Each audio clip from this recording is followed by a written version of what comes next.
All right, today we're going to walk through my editing process for just a quick landscape photo. I was out this past weekend shooting at a lake near my house. We had just gotten a fresh coat of snow, and I figured sunrise would be really nice in that area. It's got a lot of woods, it's got a lake, so it was just a nice morning. A little bit cold, but it was definitely worth it with the pictures I got.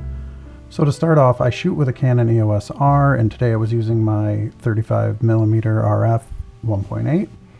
And the goal really was just to get that nice sunrise through the trees or over the lake or along the paths. So we're going to edit one over this trail called the Lane of Silence, which growing up going to this place, it has special meaning to anybody who's been there. So to start off, I open up Adobe Bridge and I find my images and I select all 5. I tend to bracket my images just because I like to capture all the dynamic range of that scene from the day. So you select all 5, hit Command R on the Mac, Control R on your PC to open Camera Raw. And there's your 5 images. So this is the 0, 2 under, 1 under, 1 over, 2 overexposed. So this really lets you get all the shadows and highlights into one image. So we select all of them, we go up here, merge to HDR. I know HDR gets a bad rap, but it really works for this because we're almost like a luminosity blending of it, just to give us that full range of light and dark that was in that scene. I always leave on align images, helps line them up so you're not doing much later in post. I use apply auto settings just to give us a good place to start. I leave deghost on medium for these type of scenes just because there's not a lot moving. Had there been a lot moving, we might have to approach this in a different way, but pretty calm day. So then we go down to merge.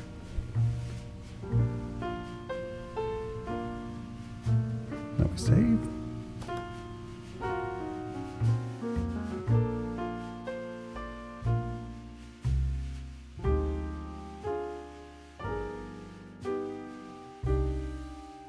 Okay, so now it's saved. So then we go over here and we do our little tweaks here in Bridge, or Camera Raw in this case.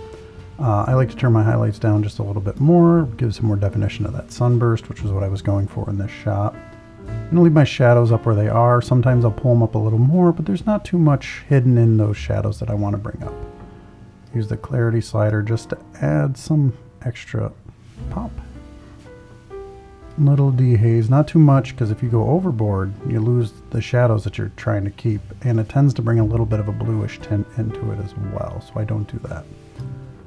Alright, and this is also where I will do my crop. I'm going to bring up my crop just a little bit, get rid of that lower part that we don't need, kind of put the sign and the sunburst on the thirds line. And this is where you would do any straightening you need to do, but because I know this hillside goes like down a bit, so there's nothing really to straighten out. Trees look good. So once you have that all set, then you move on to Photoshop. So we're going to hit open. All right, here's our image in Photoshop. So now I would go through normally using my magnifying tool. I'd zoom in. I'd kind of look around and see if there's anything I'd want to clone out. Maybe a dropped piece of trash in some cases. Could be a stray lens flare you get. Or there might just be a distracting small branch. It really depends on what you're trying to achieve with this image, but so far I don't see anything I want to get rid of. So then we go to add what I call the icing, which is just a little extra pop. So I go up to filter, then I go over to Skylum Luminar AI. Now I know people kind of balk at the AI, but I like it just for giving it that little extra pop of what I want and really bring my vision of what I want this image to be out. So we go to edit, do a slight bit of enhance.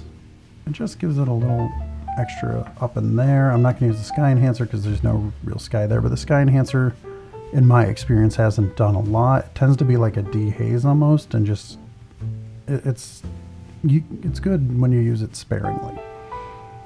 Light, I'm not going to bring up a little bit of smart contrast, just give us some definition up here in the trees. Leave the highlights and shadows alone. I'm leaving the exposure. Temperature is good. We're going to touch that in the landscape tab actually. So structure, just to add a tiny bit more definition. And then down here to landscape, we're going to do a bit of dehaze just to bring this back just a little bit there. Then I'll do a touch of golden hour since it wasn't a really nice sunrise. But like anything, you don't want to go too far, because if you go too far, you get that really orange look. That's unnatural, but I just wanted to enhance what was already in the scene there.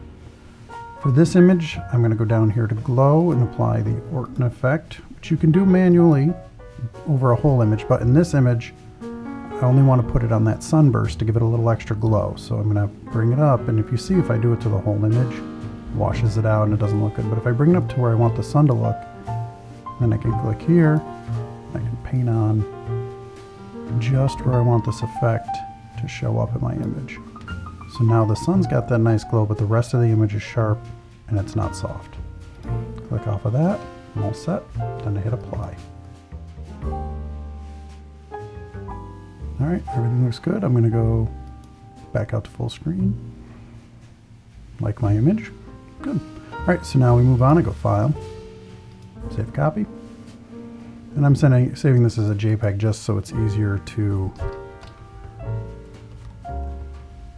just share, save, whatever I want to do with it. If I was planning on doing a large print of this, I would save it as a TIFF file.